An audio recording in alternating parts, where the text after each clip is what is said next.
going to stay in the loop area. They broke off, came down to Lakeshore Drive, and completely took over the situation. Police were being very calm about it and not getting violent with the protesters, but the protesters took advantage of that situation as they headed northbound. Right there, you're looking northbound on Lakeshore Drive. They jumped off the northbound lanes into the southbound lanes, mixing with traffic, creating a complete traffic nightmare.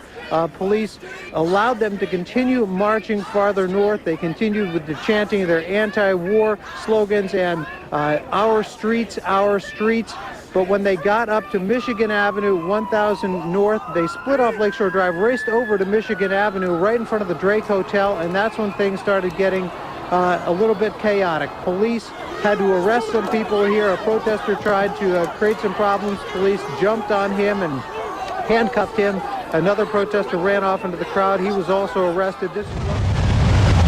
The gas main blew, sending flames high into the air.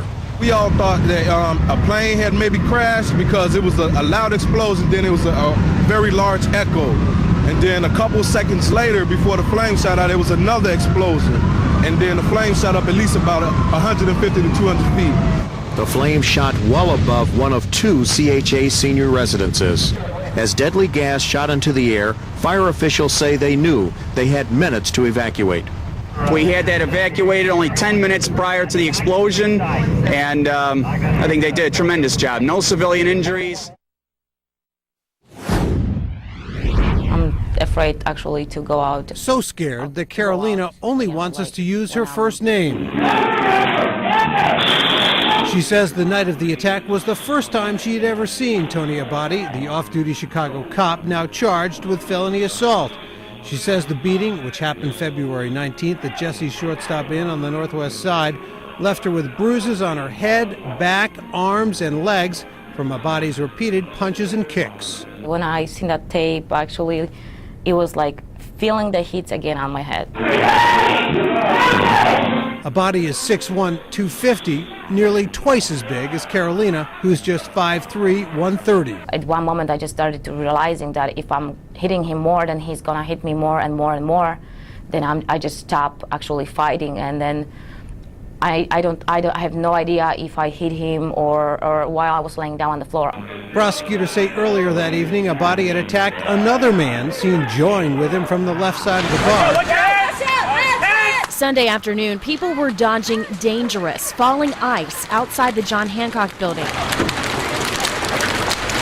Huge chunks hitting the ground, people, and even cars. Some people used umbrellas, hands, and hats for protection. Others just ran for cover. Many ladies just like to rub it down and wish the luck. Rub it down. Meet John Muse, his buddies, and his Buddha. A slight resemblance, huh? The Buddha is for luck. The belly, that's because of this. 20 years of Bears tailgating will do it to you. You find that you gain a little bit of weight during the season? Slightly, 50, 60 pounds. Give or take a few dozen here and there. There are two games here. Go Bears! The Bears versus the Chiefs, and man against grill. We have some steaks, bratwurst, fried red potatoes, garlic, a little seasoned salt, some Italian beef, biscuits and gravy, chicken wings, deep fried turkey. A 20-pound deep fried turkey. The only thing that upsets a Bears fan more than indigestion at halftime is a Chiefs fan. Go Chiefs! Intruding on the tailgate. Oh, I'm proud. Very proud. That's my husband. Everything is in place for a great season. The food, the fans, and the Buddha. Uh-oh. So much for the Super Bowl. At least they still have each other. Life is good. Life is friends and neighbors and friends. And I never saw these guys before in my life. Life is beautiful.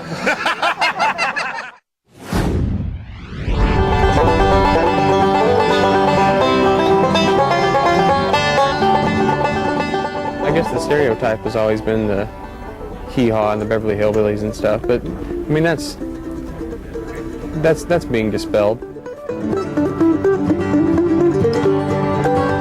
Well, it's a folk tradition, so it's been passed down from people from people who were related. Someone had an uncle who played the fiddle, so they'd learn how to play the mandolin, and they'd play music every time their family got together.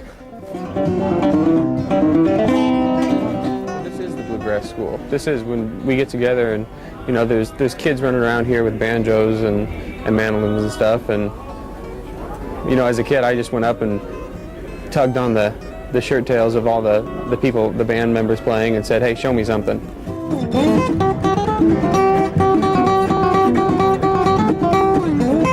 There's definitely a line between the amateurs who are sitting and playing and having fun and the people on stage.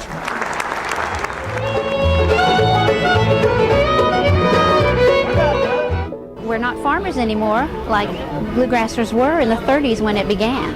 And so our music is now moving into more of a mix of other influences, and it's just a natural evolution of the music. We know when the song's over, you know when it's over, you know when it ends.